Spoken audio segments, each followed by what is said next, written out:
The Bigfooty Port Adelaide podcast is proudly sponsored by New Vision. My team, Conda, power. I love the power. I love the power.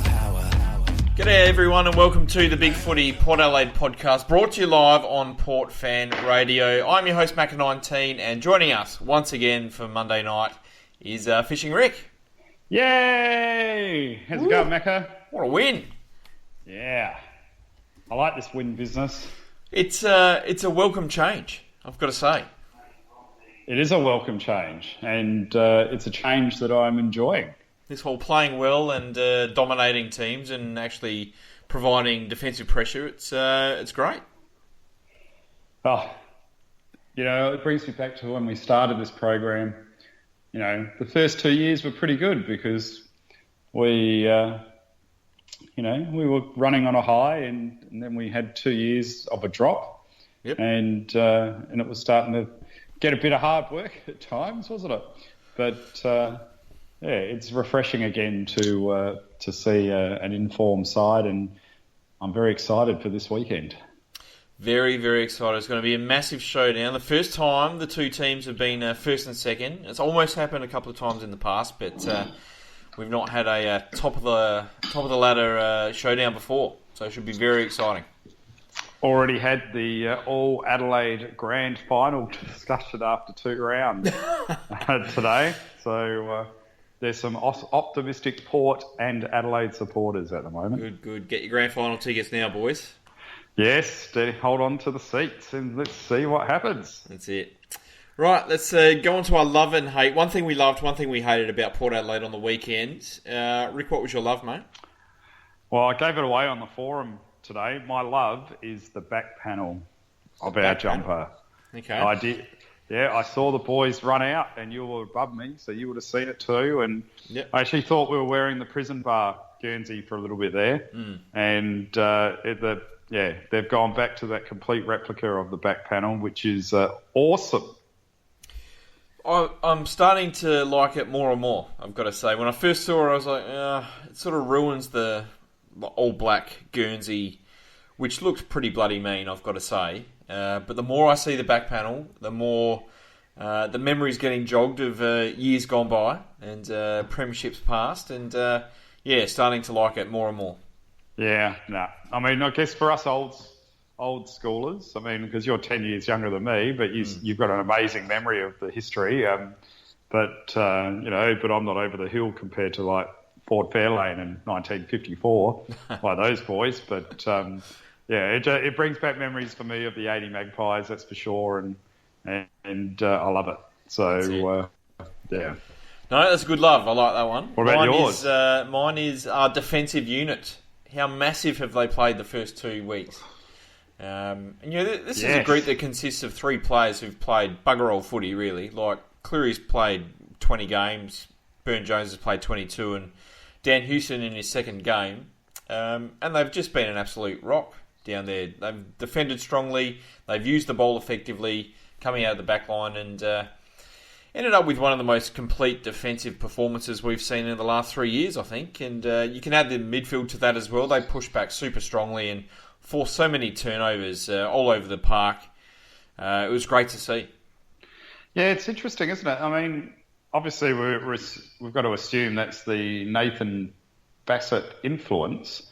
Why has he been able to do it this year and not in last year, for example? Because, I mean, I'm trying to... Last year, is this his 3rd season with us now, or second? Second.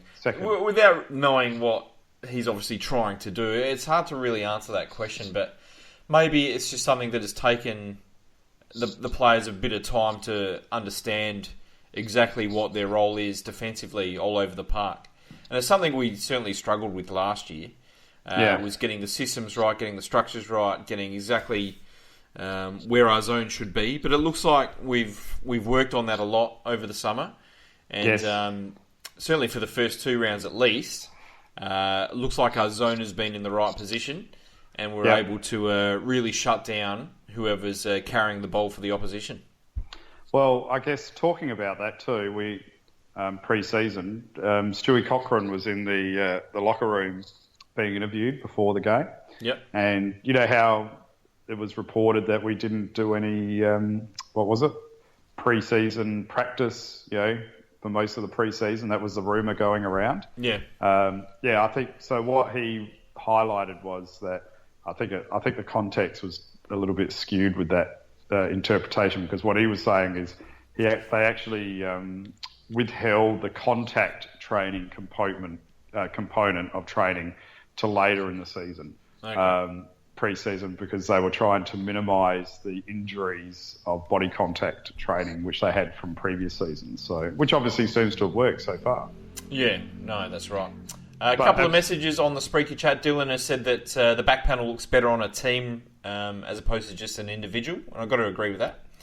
And Porsche has said because we're playing a tall side, contested last-minute physical football can work, and it has. Absolutely. And are we saying the Crows are a tall side as well? I'm not sure they're certainly tall up forward. I'm not sure their midfield is all that tall. No. But, that's a different conversation, but I actually think that will be to our advantage this week. Yeah. But anyway. Well, hopefully. Let's hope so. Yes. Did you have a hate this week, mate? Who's doing Thursday? Who's doing it? Yeah. I don't know. Porsche and one of us, I suppose. Uh-huh. Interesting. Indeed. Anyway, did I have a hate? Yes. I don't know. It's really hard. Not much to hate this week, is there? There's not a lot to hate. I've got two. I've got one, that we didn't get 40,000 people to the game. Yeah, that was a bit disappointing, I thought. But, Yes. it was a pretty nice day. Nice weather, not too warm, not too cold, not all that windy. But, couldn't crack the 40. Thought we would have done that, but the Crows in round one only got 43, which is probably a little bit under for them as well. So, I don't know, maybe it's just the start of the year. Are we putting it down to the country folk that couldn't travel again? Is that what it is? But it's, I don't know, I just would have thought with our supporters and after the win against Sydney, 40 over 40 would have been a reasonable crowd to expect. That would have been nice, but nevertheless, hopefully we can pack the house full of Port fans this week instead. Well, did you take 3 kids to the game? 2 kids to the game? No. No kids to the game? They don't have seated memberships, mate. Okay. They're too young. But. Right. Well, that's why I asked you, because, is it a parent thing? Is it too hard as a parent to take younger kids to that Sunday game? Is that part of the reason?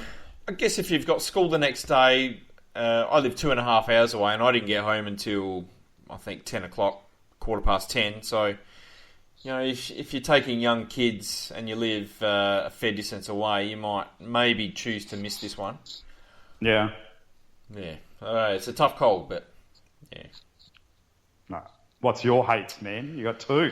I've got 2. The first one, I've got to say, very annoying Port Adelaide Footy Club, that last Thursday night we obviously had the preview podcast. So I said Brett Eddy is going to be the X factor. He's going to kick 5 goals. It's going to be a breakout performance. Then I think at 9 a.m. the next morning we find out he's dropped. Thanks very much. And he could have kicked 5, 2 goals, 3. Yeah, he could have. That's right. And my other one is I hate that we have to try and find a way to fit Hartlett and Pittard into the team this week, because there's going to be 2 desperately unlucky players who get dropped, and quite honestly, no one deserves to be dropped off the back of that performance. Well, is there justification with Jasper coming back from injury that he should play 1 game in the reserves, if there is a reserve game, before coming back into the squad? Possibly. I think the Maggies play this week, but look, someone's going to be unlucky. I wouldn't mind. I guess Polek's got a questionable foot. Maybe we drop Polek and bring Pittard in and play him on a wing instead. Well, Polek looked pretty good in the change rooms after the game. He didn't seem too concerned because he was right in front of me chatting to friends, and there was no pointing at the foot and limping around and all that sort of stuff. So I think there's a bit of skullduggery going on there. And look, whoever drops out of the side, is going to be hard done by because Amon's played really, really well. Ben Jones has played really well. Eddie was the late inclusion. He might be the obvious one to come out first. And, I think our forward line looks really bloody good with him in the team. Dan Houston hasn't put a foot wrong down back. It would be very harsh if he fell out of the side. I mean, someone's got to come out, I guess. Maybe Impey, I don't know. But, we probably need his run against the Crows because they're a very quick side. It's going to be hard. I just think the calls for Houston to be removed so quickly is a bit risky because I think those people that are saying that are really underestimating his influence out of the backlines. I mean, his efficiency is amazing, and his decision making is fantastic as well. And he's such a composed man. I would be really reluctant to remove that from our backlines at this point in time. Yeah, absolutely. Look, he deserves to stay in the side. He's played absolutely fantastically back there. He was wonderful again on the weekend.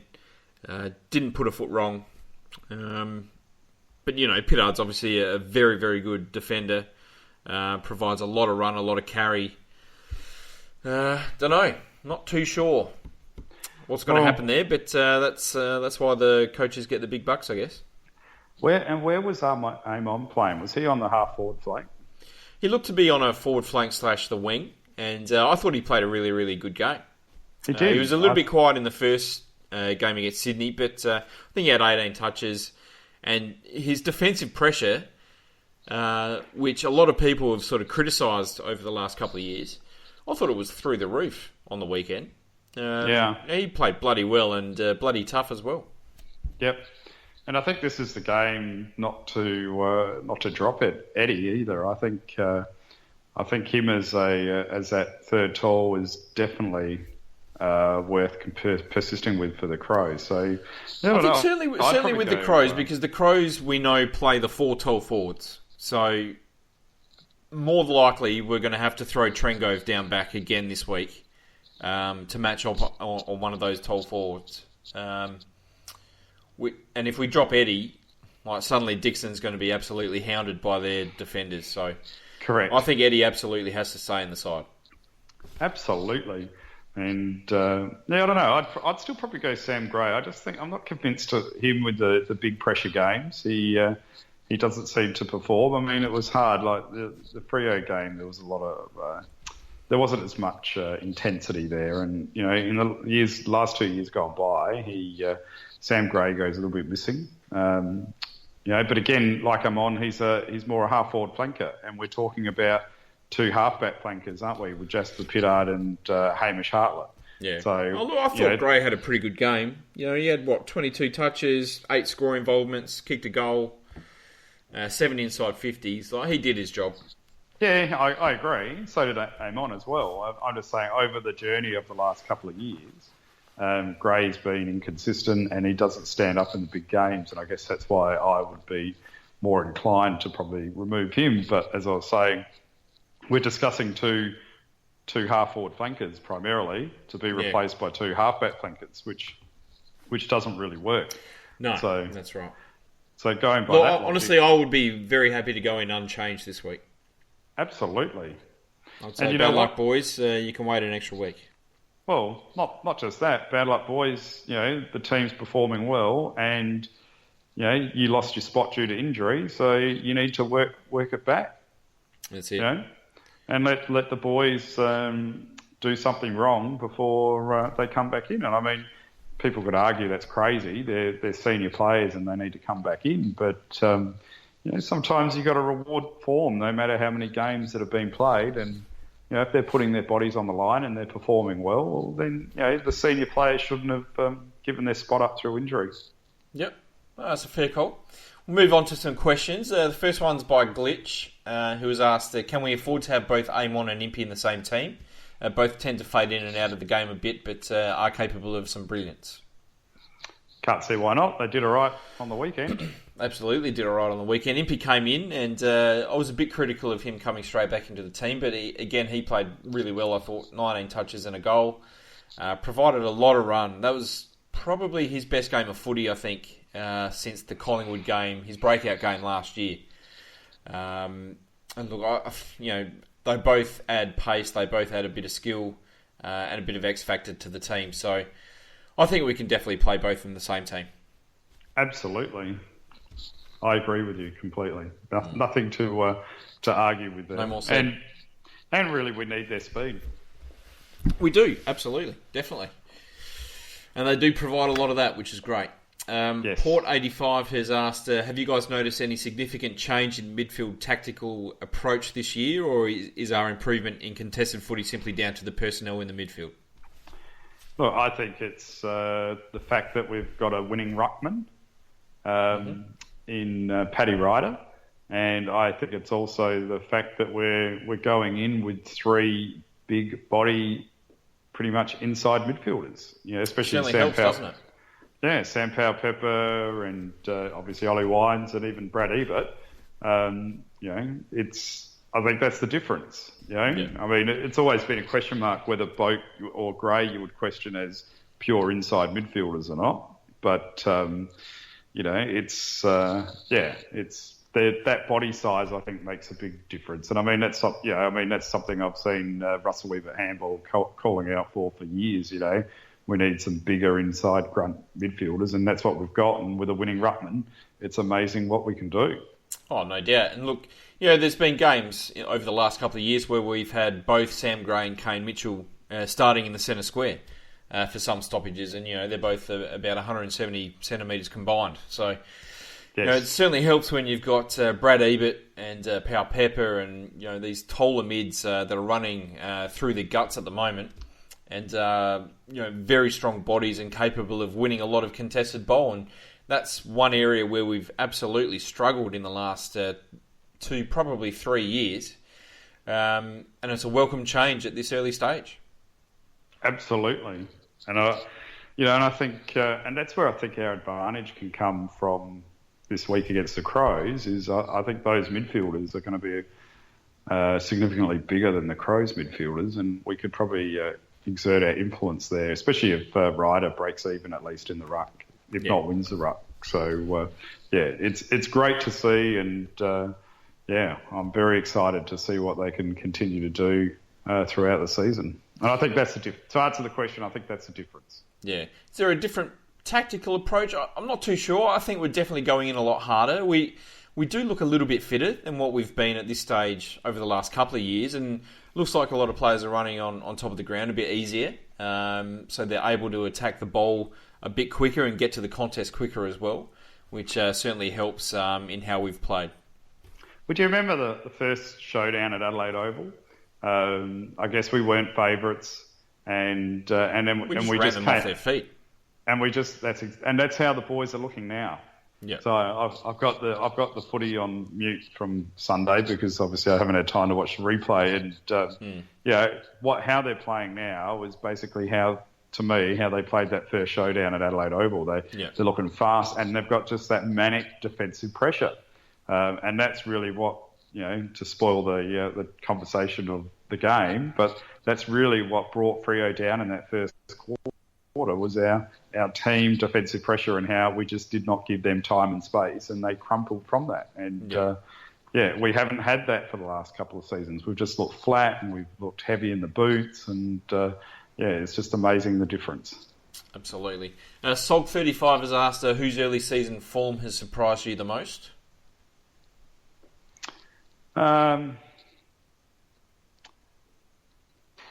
Probably Dan Houston. Yep. I thought his pre-season was pretty solid, but to translate that into the home and away season, still a step up again, isn't it? Especially when it's under pressure. And that guy's been amazing. From what I read today, we drafted him as a forward, and he was playing forward last year, and to come in as a defender, and from what people have said, what Fassett said, he's quite anxious about it. He's amazing. He's been an amazing kid for us, a bit like Darcy Byrne-Jones was last year. Yeah. So he's probably my answer to that one. No, that's a good answer, and I would certainly agree. He's been the surprise packet. I think certainly in the back of my mind, I was just hoping that he would just sort of hold his own a little bit until sort of Pittard came back or something like that. But as we've mentioned, he's almost made himself undroppable. He's been that good down there. And he was an absolute superstar on the weekend again. Who surprised me the most? Probably Ebert playing that inside role, which he's never really done full-time before. But he's looked phenomenal playing that type of game, which is great. And Tommy Jonas, I'm going to throw his name out there as well. I thought he was really good, really solid again on the weekend. We know he's got his critics. We've all been critical of how he's played the last couple of seasons. But he's really gone back to his best form of 2013, 2014 when he was one of our most reliable players. And he was certainly super reliable on the weekend again. I tell you what, I saw him in the change rooms after the game, and he's built like a tank. He is a big boy. He is a Very big boy. big boy. I mean, he's not much taller than me, but he is a solid unit. I can see why he's a very good defender because, he's got a big body mass on him for not a tall guy, and and as you pointed out last week, he's doing very well at the moment. Yeah. A couple of comments on the Spreaker chat. Porsche has said that we've got the personnel to execute the game plan if we name all the big mids and flankers. This is better than 2014 because we're running through, not running around, which is a good point. James Murray agrees about Houston. And Porsche also says her choice would be Polak for getting his shit together. He's gone from wildly inconsistent outside to where he's now huge, which is a very good point as well. Absolutely, and I guess what I noticed from like behind the goals, and you would have seen it better than me, Macca, with your spot was, he's working hard for that 1-2, but he's also, once he's distributed, he's putting his body on the line to block as well. That's right. So he's doing the complete game, which is what he was doing in 2014, but he's just doing it even better. Yeah, that's it. AFL 2004 has asked, have our skills improved or has our ball movement and not having to chase arse all game been the reason we look more polished at the moment? Well, what's your answer to that one? I think the skills, it certainly looks like the skills have improved. I mean, we're still making some silly errors now and again, but I think the way that we're moving the ball from the back line through to the forward line has improved. I think the way that we're moving the ball out of stoppages has improved. And I think our forward entries are no longer very predictable. We're changing them up and we're hitting targets, which is very important, obviously. I wonder if it's just that we're also, because we're winning the contest more, which I guess goes into that not chasing tail, but also the fact that we're just making better decisions. That's what, to me, what it seems like. You know what I mean? Because my biggest bugbear over the last couple of years has been, my God, what'd you do that for? You know, what's with that disposal? And I don't recall really thinking that at all on Sunday. You know, we just made the wise choice the bulk of the time, and which therefore is the easiest one, but also the most effective. Well, that's right. I mean, just going back to our defensive transition a bit, I mean, last year, how predictable were we from kick-ins? You know, we kicked it to the exact same spot just about every single kick-in for the whole year. And just about every single time it came streaming back inside 50 again. Whereas this time we're making, we're changing things up. We're not predictable. We're moving the ball cleaner. We're not going for the impossible kicks. You know, we're sort of holding things back a little bit and making sure that we get the kick right, which I think is very important. Absolutely. Port Woolwich has asked, coming into the draft end last year, the question mark over Pau Pepper was his disposal efficiency. Were the doubters completely wrong, or was this a result of a good pre-season with focus on skills? Who cares? Really? I mean, he's doing well for us so far, so who really cares? He's on a high, he's looking confident, he's looking aggressive, and, I'm sure the experts of the AFL clubs all had their reasons for having their doubts, and I guess we saw something and were willing to take the risk, and, we're the benefactors of it. So, it's almost like when Jacko fell to, 22 in the draft order. When he was touted as the top 10 pick. Back then, all those teams didn't have the courage to pick him because of the injury, and we did, and we've borne the fruit from that. Yeah. I will say, and I said it at the time last year as well through the draft podcast that we did, that his the queries over his disposal were a bit overrated. Like, I think people went a little bit overboard on it. His kicking was never as bad as what was made out. And it was coming from the more sort of amateur punters as opposed to from the the commentators and that sort of thing. So I don't think his disposal efficiency was ever as bad as what it was made out to be. But it certainly looks like he's worked a lot on his kicking over the preseason as well. And look, he's a monster at the moment. He is a monster, and he's exciting. Very exciting. Very exciting. I'm loving, for a second game player, his physical aggression, and and it's not because they're both Aboriginal, but the only one I can think of in recent times to compare him to is Byron Pickett. I mean, Choppy's probably the most recent physical player we've had that's almost like him in a way. It was just unfortunate for Choppy that he, the rules sometimes. Oh, well, I guess it was more the rules just transitioned to him, near the end of his career. So it was hard for him to, to change his, the way he went about or his pattern of behaviour. Whereas, SPP is, he's sort of grown up with the new rule changes. So he's been able to learn how to be physically present without compromising himself with the rules, I guess. But I'm just enjoying it. I'm glad he didn't connect with Fife in the first quarter. Otherwise, we might have not have had him this week. But it's just he's an exciting player. I love his physicality, and I love the fact that he's rubbing it into the Freo players after kicking a goal or knocking them over. And the other players are going to feed from that aggression too. Oh, for sure. Yeah, no doubt about that. Capital Power has asked who comes out for Pittard and Hartlett, and how on earth do you tell them that they're dropped? Well, I think we've already spoken about that one. We've got no answer to that one, but I'd probably only bring one back in, to be honest. As I said, I'd prefer to leave it unchanged, and I'd be telling Pittard and Hartlett via ICQ or Yahoo chat that they're out this week. Yeah, absolutely. But I mean, especially Pittard, you can justify making him earn it a week. I think so. I mean, Hartlett. Well, look, I mean, Ken's said that Pittard's going to play this week, so it's pretty clear he's going to play, I think. Well, he loves Jasper, doesn't he? So he does. He's a very good player. It's just everyone's played well the last 2 weeks, so what do you do?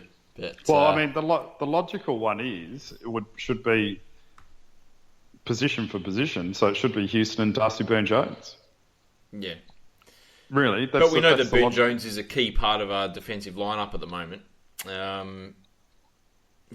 Look, I agree. I don't envy the decision at all, but we'll leave that one there because we've spoken about it a fair bit now. But not sure what they're going to do there. But anyway, that's enough for the questions, and we'll go straight to the review. And Port Adelaide played Freo yesterday afternoon in front of 38,000 people, and came away with one of our most dominant performances under Ken Hinkley, winning by 89 points, 22 goals 13 to 8 goals 8. Robbie Gray kicked 6 goals. Charlie Dixon added 4, whilst Brett Eddy, Chad Wingard and Ollie Wines all kicked 2 goals each. Mate, what a performance. Absolutely, it was fantastic. And like you and I have both said, you highlighted the team defensive structure, which has been amazing. Yeah. And then I followed that on with the just the manic pressure that we applied to Fremantle, and they just weren't up to it. It's just an amazing transition. I mean, that first quarter was, without it being a final, I think you made the reference, and you almost like the Richmond final. It was very similar, wasn't it? I mean, in terms of that manic pressure and the way we played as a team, the whole game was very reminiscent of that Richmond final that day. Absolutely. And, I mean, look, we made Fremantle look insipid, and we crushed them in that first quarter, and there was no coming back from them, and they gave up, and they looked pretty soulless after that. And I don't know, a few people were a bit disappointed that they thought we went through the motions, but I didn't think so. I mean, Freo put up a little bit of a battle, but we still won by 89 points. I mean, that's a pretty mean feat, and we didn't take the foot off the pedal. Yeah. Well, that's right. And look, we turned them into a bumbling mess, really. I mean, you look at how their stars played, and I mean, David Mundy had, 5 touches to halfway through the third quarter. He was best on ground for Freo last week. Pearce had nothing. Lee Spur was struggling. Walters had a really dirty day, I thought, in front of goal. Brad Hill got a lot of the footy, but I thought his first half was pretty poor. Garrick Ibbotson made a lot of mistakes. Michael Johnson didn't do anything. Nat Fyfe got a lot of the ball again, but a lot of his kicks were just sort of blind kicks out of packs. They weren't the real sort of damaging disposals that we know he can sometimes do. But we really stopped their run. We stopped their skill level. Every time they looked up, there was 1 or 2 Port players, charging in, ready to tackle, and we just forced turnover after turnover, which was great to see. So, how are we getting our numbers back so quickly compared to last year, where we really struggled with that aspect of the game? Well, I think the midfield are just working for each other a lot more. They know that there's a lot of careers on the line this year. What have we got, like 25 players out of contract or something? So, there's a lot of careers on the line this year. There's a lot of people that are probably hoping they're going to get a big contract, and they need to perform to do that. And I think they've worked really, really hard in the off-season. They've come up with a game plan which, at this very early stage, seems to work. And they've gone back to what we were doing through 2013-14, which is working very, very hard for each other and doing that sort of full oval defence. It's amazing when you've got a contract on the line how the hunger and passion increases. That's right. Yep. Certainly is. It says something for maybe not having too many 5-year contracts on your list. Yeah, that's right. But once again, I mean, it certainly helps when we get first possession of the ball as well. More often than not, over the last couple of years, it's been the opponent which has got first touch and has been able to get the ball out of the area, going in their direction, which puts the defence under a lot of pressure, means the midfield has to run a lot harder as well. But if we're the ones kicking forward more often than not, it means that our sort of defensive midfielders and the defence can set up correctly into the structures that they've been taught. So, happy days at this point. It seems to be interesting. It's almost like a man-on-man zone these days, isn't it? I'm just watching the replay now as we're talking, and you can, because it's hard when you're low and behind the goals to really see the structures. But it just seems to be a lot of man-on-man in that 60-metre zone to try and clog up the play with Westhoff going back. And that's the one I wanted to sort of talk to you about, was Westhoff, and hear what people's views are. But, I was pretty critical of him last week. And then I think Finbar brought it up as well on the board that, is he actually playing as poorly as what I thought? Or is it more that he's putting himself in the right position and stopping the opposition actually going to him and making them go the long way to get around him, and that's why he's not getting as much ball? He's playing that sort of kick behind the play sort of role at the moment. I think he's doing pretty well. I thought he played pretty well on the weekend. He hasn't been overly noticeable out there, which I guess is both good and bad in some aspects. But he just seems to be doing his job, which is all you can ask. Absolutely. I mean, just at the end of that first quarter, that's what made me bring it up. Pearce went to go forward, but he couldn't because Westhoff was by himself filling the hole. So Pearce ended up having to go backwards, like a 30-metre kick backwards to try and get around him. So obviously Westhoff's not going to get the ball in that situation, but he's also stopped Fremantle from actually going forward. So, he's won his position at that point in time of the game without actually influencing the ball itself. Yeah. Right, that's it. Let's talk about the forward line a little bit, because they had a bloody good day as well. Robbie Gray, just an absolute masterclass out there. 30 touches and 6 goals. I mean, that's it's very, very rare these days for anybody to, or at any stage really, for anybody to get those sorts of figures. Where does that sit in the best games by Port Adelaide footballers? Mate, it's really hard to compare, isn't it? I mean, you had Treadray against Richmond all those years ago. That was an amazing game for a key forward.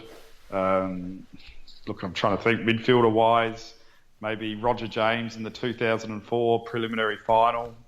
He had an amazing game without getting the goal scored. And I saw on the forum someone went back to the 70s and Lee Matthews with 41 disposals and 11 goals or something. But, it's an amazing... Is he actually playing forward or is he playing midfield still? Because he played high half forward on the weekend. He swapped into the midfield a little bit, but he was certainly starting up forward more often than not, and was inside 50 more often than not as well. And to get 30 touches playing that sort of role is phenomenal. And to end up with 6 goals, as someone said on the forum today, he could have easily ended up with a couple more because he got burnt a couple of times as he was streaming towards goal. And not only that, he gave off a couple as well. Yeah, he dished off one in the last quarter that I remember. He could have been selfish, and I think that's an aspect of the team at the moment. They are playing that complete team game, coming from the leaders. Travis Boak, could have had a shot and shared it to another player. I think it might have been Brett Eddy in the last. Robbie Gray did it in the third. It's that selfless acts, especially from the leaders, which will then filter down to all the younger players too. So, look, it was a great game by Robbie and amazing performance, really. It's something you don't see very often at all. And I just wonder, is he the benefactor of us playing those big body midfielders, especially early in the game, to allow the opposition midfielders to get a little bit bruised a bit more for him to then go in and be fresh and take advantage of that situation? Well, look, he's carried the team the last couple of years playing through the midfield, and we know how damaging he can be up forward and always has been throughout his entire career. And ever since through sort of 2014 when he sort of learnt to get these obscene amounts of the footy, he's become such a great prospect to play wherever we want him to play. And as you said, to be able to start him up forward as the bigger bodies cop the early hits and to bring him in sort of 15 minutes into the first quarter, into the midfield, when people are getting a little bit tired and he's up against maybe the opposition second string midfield, you're just laughing in that scenario. And I guess if we want to talk about our forward line, Aaron Young, how amazing is he in working his way through the congested pack at the moment?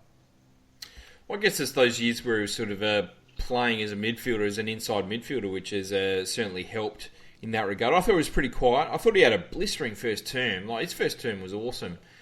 Probably should have ended up with 3 to quarter time. Then he sort of fell out of the game a little bit, I thought. It was a bit quiet until the last quarter, but I finally worked out who he reminds me of playing up forward. And seeing the vision pre-game of Clive Waterhouse, who kicked the ceremonial first goal of the game, he reminds me a lot of Clive Waterhouse. Well, here's something interesting for you. So my friend Nicole had her first game of football this week, and she says to me in the second quarter, "A girl's playing this game." And I said, "I don't think so." And she goes, "You sure? I'm pretty sure there's a girl out there." And I'm like, "Do you? Where?" She goes, "That number 11.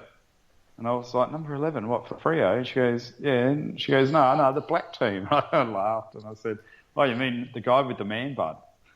Yeah. Well, that's it. So I think he needs an image makeover. Oh, he's a very attractive man, Youngie. I think he does it right for himself. With those feminine golden locks. That's it. Charlie Dixon, was that the best game he's played for Port Adelaide? Because he dominated out there. He took 4 big contested marks, kicked 4 goals as well. He looked full of confidence. He looked amazing. Sorry, I was just having a half yawn there. I was really excited by his game. I loved the fact that he clunked a few marks, and I'm hoping that might give him some extra confidence coming into the showdown this week, because obviously he's going to have a tough ask with Daniel Talia. And, so if he can come into the game with confidence and back in his marking ability, and I guess he's just the benefactor too of fast ball movement, isn't he? Yeah, that's true. Fast ball movement, forwards go hand in hand together. With spearing passes instead of bombs on top of the head. it makes a big difference, and it forces players like him to lead to the ball, which again makes a difference to their marking ability. But he had good, strong hands. And what did you think of his first quarter snap instead of a drop punt? I thought it was all right. I mean, he kicked the goal, but the around the corner kick instead of the. It was a pretty tough angle, wasn't it? So, sort of makes sense to do that from that spot on the ground, I guess. Mate, not a tough angle for Scotty Hodges, my friend. True, very true. Very true. But I loved his game. Loved it. Do you think he was beneficial from the next person we're going to talk about, Brett Eddy, who took a couple of marks, kicked 2 goals, probably should have had maybe 1 or 2 more. But I thought he played a really clever game out there. And everything he touches sort of ends up in something good for Port Adelaide, I think. He's a very, very clever footballer. I like how he makes space. I like how he moves. I thought he was okay. I didn't think he was as influential as what you thought, but that's not to say that I thought he was horrible. I actually like him in our side. I think he adds that extra little bit of structure to our forward line as a natural forward to what we need. And he's only going to get better with continued confidence by playing. So I'd rather continue to see him in the side than not, because I don't think he's a horrendous player at all. And if he can keep chipping away a couple of goals a game, well, he's doing his job. He had 5 scoring shots, 8 scoring involvements, and he just demands attention from a decent defender himself, which clears the path for Dixon to have more influence as well.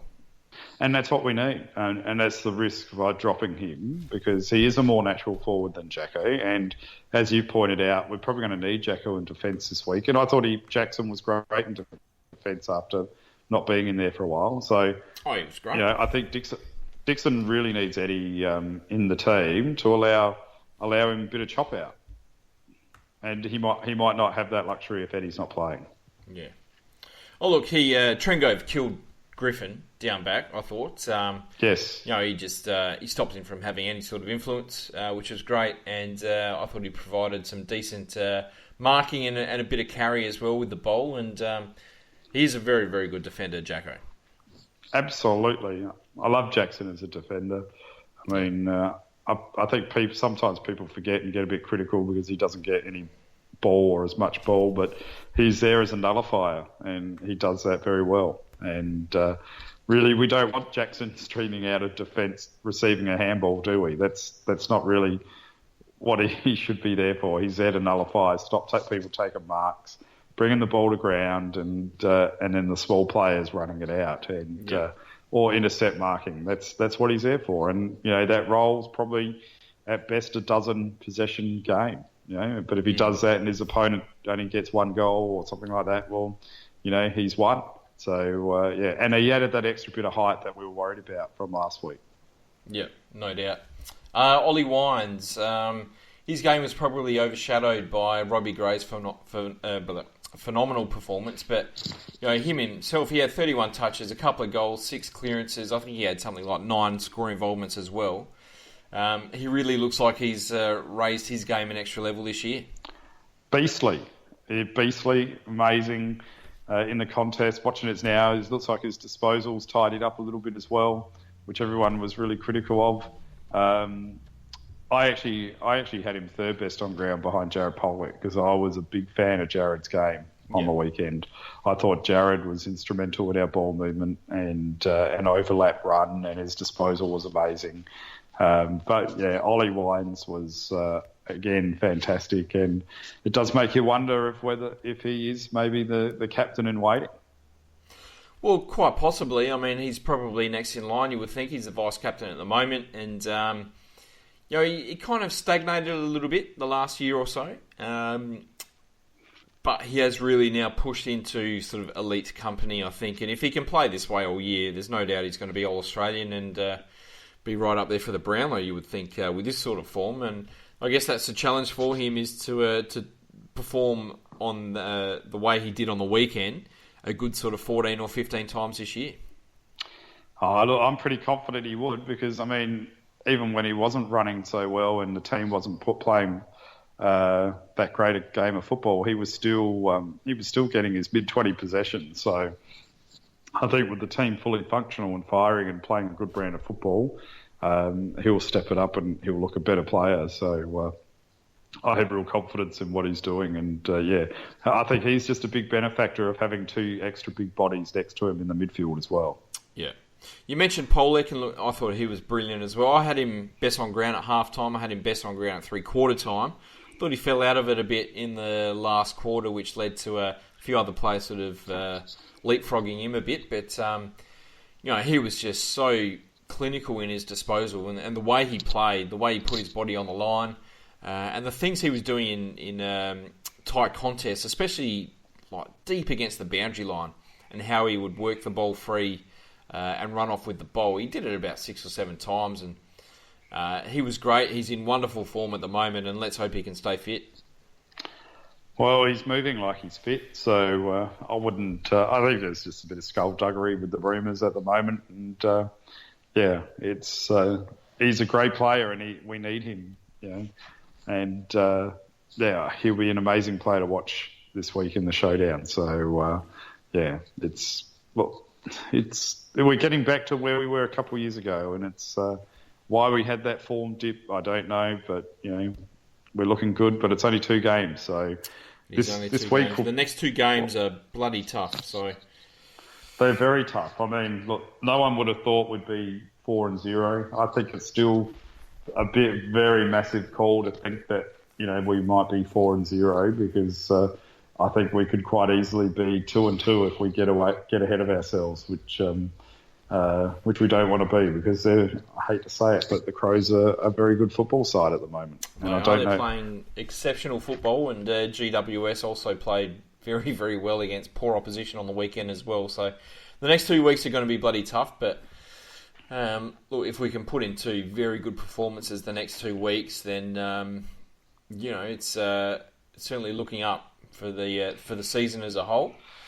Yes, we'll talk a little bit more about the defence. As I said before, it's probably the best team defence performance I can remember for a very, very long time. They all beat their opponent. None of their forward line had any space to work in. Kirsten had a nightmare. McCarthy was stuck on about 2 or 3 disposals until the last quarter. Waters missed a few chances. And they really had nobody else stand up because we didn't allow them to. No, and it goes back to what Nathan Bassett was saying last week, which we spoke about as well, is you can get away with not having that really tall defender if you've got a team defence where there's not many one-on-one marking contests. And that's been probably the real key differentiator for us this year to the last 2 seasons is that there hasn't been many one-on-one marking contests. They've got the right structure back there, so they're able to collapse around where the ball's dropping. And, and I think that comes to... I'm just having a look at what we're doing because it's near there. You are right. You are very, very right in the terms that there's very few one-on-one contests anymore. Like we are making sure we get multiple numbers to each contest inside the forward 50 to kill the ball, which is great. And it's very rare over the first 2 games that we've seen one of our defenders one out and left alone. Correct. And you can just look. I'm just sort of watching the replay here now, and you can just see that. The positioning just then, and with this play where Freo just got a goal through a loose crumb, but the structure was well enough that Jonas was able to come back and support Darcy Byrne-Jones and not allow a pure one-on-one contest. And so Bassett's really got the positioning of the players perfect at this point in time. And I guess, as we just intimated, the next 2 weeks with a higher quality opposition after this week's poor performer will really show how the defence handles the better opposition again. Yeah. The Ryder versus Sandilands battle, who do you think won that one? I don't know. What did you think? I thought it was maybe break even. Yeah, I said on the forum that it was kind of like watching a Grand Slam final, which is gone for 4 hours and is into the 5th set sort of thing. It was very, very even. I don't think anyone really beat the other one too convincingly. I will say that I thought that when Ryder was winning taps and we were getting clearances, our clearances ended up going very, very deep inside our forward 50. whereas Freo's clearances were more the sort of kick and hope out of the pack sort of thing. So I think in that regard, I think we certainly won the midfield battle, and therefore I think Ryder probably won the points. Yeah, I mean, it's natural to say, isn't it? Because we won the game, so you'd probably give him the edge. But I don't think it was a domination, that's for sure. No, it wasn't a domination, but you probably edged him out in the end, which was great because we needed him to do that because we know how damaging Sandilands can be. We know how much ball that Freo's midfield can get. But we didn't really allow them to get any clean breakaway clearances, which was wonderful. Absolutely. So who was your game changer on the weekend? The game changer. Let's go with... I'm going to go with Pollock. Okay. Yep. He was my game changer because, like you said, first 3 quarters he was probably best on ground. Yep. I know that's hard to say with Robbie Gray kicking as many goals as he did by that stage, but I just thought his run and carry and his line breaking ability was amazing, and he was one that was really breaking it open for us. Yeah, I'm going to say my game changer is Robbie Gray. To have him in good form and play that way, and to have him be able to stay in the forward sort of 65 to 70 metres for much of the game is such a great thing for the rest of the forward line. It really opens things up. He's such a creative player down there, and for him to still end up with 30 touches playing off a forward flank, just a phenomenal performance. Absolutely. And your X Factor. Who's your X Factor? My X Factor. Who was the X Factor? Well, probably Robbie Gray with the 6 goals. I mean, a great forward performance. Plus winning that much ball. But I would go to Robster. He was my X Factor. Mate, we've worked this out absolutely perfectly because my X Factor was Pollock.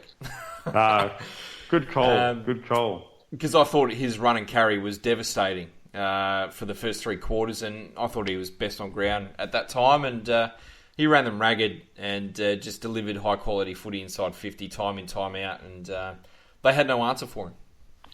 And an honourable mention as an X factor for me is the coaching box. Yep.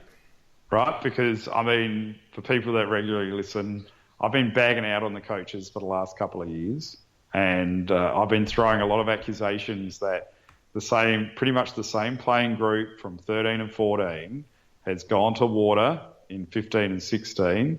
And I was very disappointed with the coaches. I thought we didn't have the structure there. We looked lethargic, so we were even questioning Darren Burgess. And I think the coaches need to look at themselves in the mirror at what the hell was going on. But after 2 games, it looks like they've actually starting to turn it around. So I think the coaches should get an honourable mention for an X factor for what they're doing. Oh, for sure, no doubt. It's a bit of a cliche, but I think there's been a lot of soul searching at the club, and even Kenny has said it's been a very tough pre-season. Looking very much introspectively and trying to find out what's gone wrong the last couple of years. And, as we've said, it's very early days and you want to keep the lid on. But, we've just looked so impressive through the first 2 weeks and more impressive than I ever thought we would, which is wonderful. And hopefully we continue that on. Isn't there some random stat like after X amount of rounds, usually the top 8 doesn't change much? Yeah, I think that's usually at about round 9 or 10. Is it? I thought it was even earlier than that. No, I don't think so. The only reason I bring it up is because it seems quite weird. There's, because normally there's only on average 1, maybe 2 changes to the top 8 each season. Yeah. And at the moment there's 4 teams that weren't in finals that are looking pretty good at the moment. And I mean, obviously, it's only round 2, I get that. But I wonder if it might be a season where there is a bit more dramatic change in the top 8 compared to years gone by. Maybe. It's hard to say. Look, I think there's probably no doubt we'll drop off at some point. Richmond will definitely drop off. I don't think there's any doubt about that. Melbourne, I would expect to fall somewhere through the middle at some point, and maybe Essendon as well. But yeah, I mean, it's certainly an interesting top 8 at this point in time. It is. I'm not sure many people would have thought that Hawthorn and Sydney would be sitting 0 and 2. No, I didn't. But I'm happy to see it. And I don't think many people would have predicted that Freo would be just this bad. And I think Brett Eddy needs to get a haircut. I don't know what's going on there. Mate, that is... Look, for someone who started losing hair at about 12, that's a good hairstyle. I like it. It's like a 90s rock band style he's got going on there. It is. That's it. Well, I think that's it for this evening, mate. Awesome. Am I allowed to eat my dinner now? You can eat your dinner now. Yep. Yes. What about your top 5, Macca?